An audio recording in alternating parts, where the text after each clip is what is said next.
13वां सवाल है, एक गोले का व्यास 0.7 सेंटीमीटर हमने नोट कर लिया। एक पानी की टंकी से 3000 गोले पूर्ण रूप से भरकर पानी बाहर निकाला जाता है। जब उसके अंदर पानी भरेगा गोले में तो उसका आयतन हो जाएगा, इसलिए हम क्या निकालेंगे, गोले का आयतन। तो कितना पानी बाहर निकल जाएगा हमें कैलकुलेट करना है। तो यहाँ से R निकाल देंगे 0.7/2।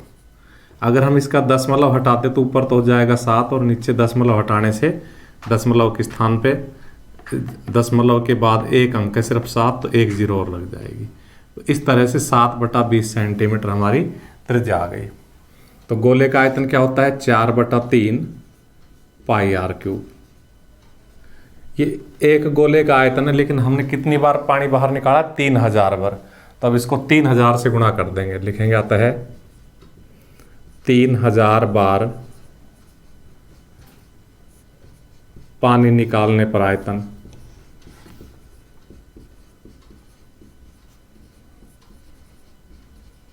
तो जो हमारा एक बार का आयतन है वो है 4/3, पाई का मान 22/7, आर का मान 7/20 और इसकी घात 3 है, इसलिए इसे हम 3 बार लिखेंगे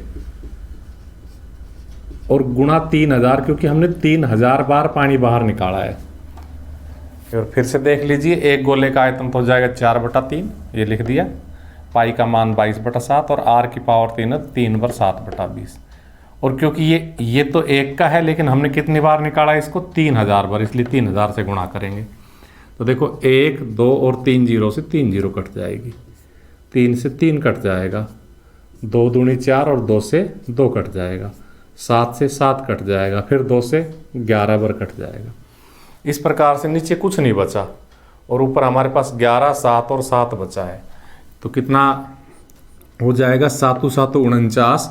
और जब हम 49 को किससे गुणा करेंगे, 11 से, तो 49 को जब 11 से गुणा करेंगे तो 9 4 13, 539 घन सेंटीमीटर, और यही हमारा आंसर हो जाएगा। तो हम चाहे तो इसके सामने एक बार लिख देंगे, अतः बाहर निकलने वाले पानी का आयतन, ये हो जाएगा। इसलिए बाहर निकलने वाले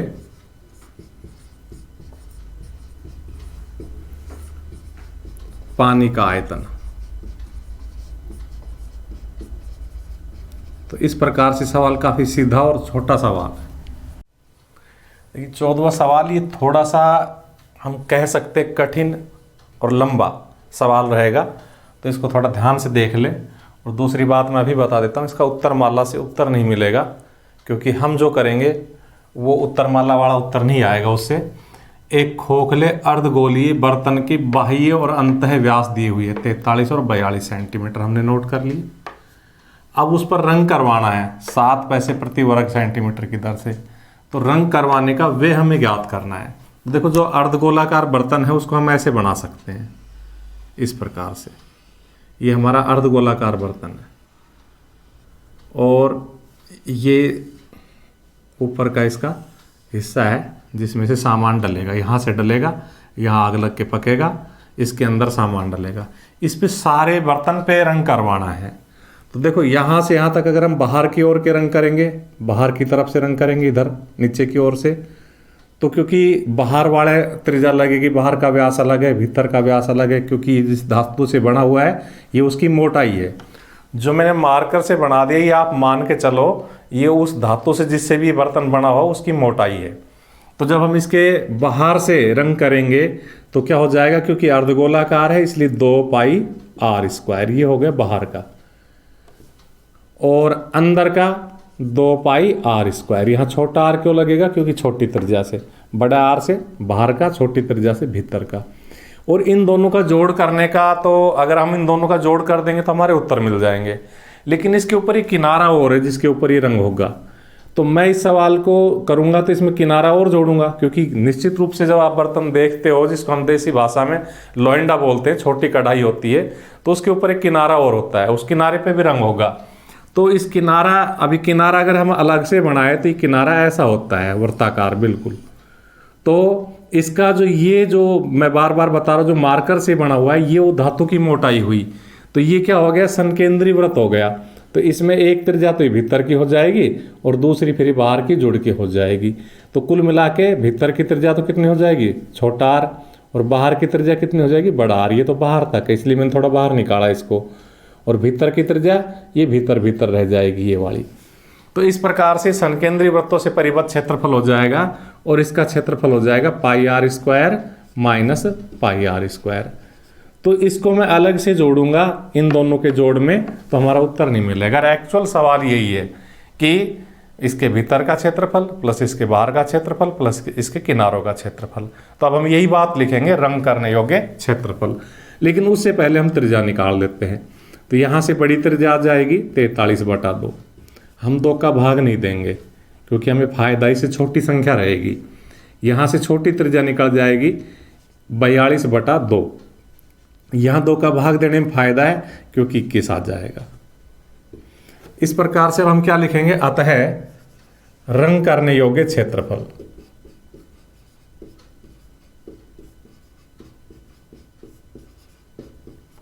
और इन सबको बारी बारी से जोड़ेंगे कि 2 पाई आर स्क्वायर, ये तो बाहर हो गया, फिर 2 पाई आर स्क्वायर, इसमें छोटा आर लिखेंगे, ये अंदर हो गया, और फिर किनारा pi R square minus pi R square. तो इस तरह से समझ में आएगा कि ये बाहर का है, ये भीतर का है, और ये किनारे का, ब्रैकेट में बंद करने से। अब इनको हम कैलकुलेट कर लेंगे। देखो 2 पाई आर स्क्वायर में 1 पाई आर स्क्वायर जोड़ेंगे तो 3 पाई आर स्क्वायर, और इसी तरह से 2 पाई आर स्क्वायर में से 1 पाई आर स्क्वायर घटाएंगे तो पाई आर स्क्वायर। अब हम इसमें चाहे तो पाई को कॉमन भी ले सकते हैं। तो पाई हमने कॉमन लिया तो यहाँ क्या आया, 3 आर स्क्वायर, यहाँ क्या आया, आर स्क्वायर। केवल पाई बाहर लिया तो 3 और आर स्क्वायर, ऐसा कैसा, पाई बाहर तो आर स्क्वायर, ऐसा कैसा। अब यहाँ हम मान रख देंगे, पाई का मान 22/7, 3, और आर का मान है 43/2, लेकिन उस पे स्क्वायर है इसलिए 43/2 पे भी स्क्वायर। फिर आर का मान 21, छोटे आर का मान 21। इस प्रकार से हमने वैल्यू रख दी। अब हम इसको कैलकुलेट कर लेंगे। तो देखिए 22/7, 3, 43 को 43 से गुणा करेंगे हम, क्योंकि 43 पे घात 2 है। तो 3 × 9, 3 × 12, 4 × 12, 4 × 16 और 17। तो ये आ गया हमारा 1849। यहां 2 पे भी घात 2 लगेगी तो 2 दूनी 4। 21 को 21 से गुणा करेंगे तो 4 से 41, इसके बटा 1 मान लेते हैं। अब हम इस कैलकुलेशन को आगे बढ़ाते हैं। तो ब्रैकेट में हम एलसीएम ले लेंगे। तो ब्रैकेट में क्या है, 4 और 1 है। तो ये 22/7 ऐसा कैसा, और हमने 4 और 1 का एलसीएम लिया 4 का भाग दिया 1 पर गए, 1 को इससे गुणा करेंगे तो ऐसे कैसे आ जाएगी, यही संख्या आ जाएगी। अर्थात 3 नाम 27, 3 चौक 12 और 2 हासिल के 14, 3 8 24 और 1 हासिल का 25, 3 एकम 3 और 2 5, प्लस 1 का भाग देंगे 4 बढ़ जाएगा, 4 को इससे गुणा करेंगे 4 एकम 4, 4 चौक 16, 4 चौक 16 और 1 17। इसको और आगे कैलकुलेट करते हैं। तो देखिए 22/7 गुणा, इनको जोड़ लो। तो देखो 7 और 4 11, हासिल 1, 6 और 4 10 और 1 हासिल का 11, फिर हासिल 1, 7 और 5 12 और 1 हासिल का 13, फिर हासिल 1, 1 और 5 6 और 1 हासिल का 7/4। इसको काट दो 11 बार, इसको काट दो 2 बार, इन 2 से काटे दोनों। और अब हम गुणा करेंगे इनको। तो देखो 11 से मैं गुणा कर रहा हूँ, 11 एकम 11, फिर 11 एकम 11 और 1 हासिल का 12, 11 3 33 और 1 हासिल का 34, 11 7 77 और 3 हासिल के 80 बटा 7 दूनी 14 कर लो, नहीं तो 7 गुणा 2 ही रहने दो। ये इतने वर्ग सेंटीमीटर क्षेत्रफल आ गया। अब हम इस पे रंग करेंगे 7 पैसे प्रति वर्ग सेंटीमीटर की दर से। तो हम लिखेंगे चूंकि 7 पैसे का खर्चा फिर गुणा इतने का, तो इनको हम हल कर देंगे। तो मैं थोड़ा सा ऊपर से मिटा लेता हूं इसको, यहां से हमारे किसी काम का नहीं रहा। तो हम क्या लिखेंगे, लिखेंगे चूंकि 1 वर्ग सेंटीमीटर पर रंग का खर्चा, ये लाइन मैं कहां से लिख रहा हूं, सवाल से, सवाल में से निकल के आ रही है ये लाइन। आप पढ़ के देखिए सवाल को, उसमें से लाइन आएगी कि यदि उस पर रंग करवाने का वे 7 पैसे प्रति वर्ग सेंटीमीटर, अर्थात 1 वर्ग सेंटीमीटर पर रंग का खर्चा 7 पैसे।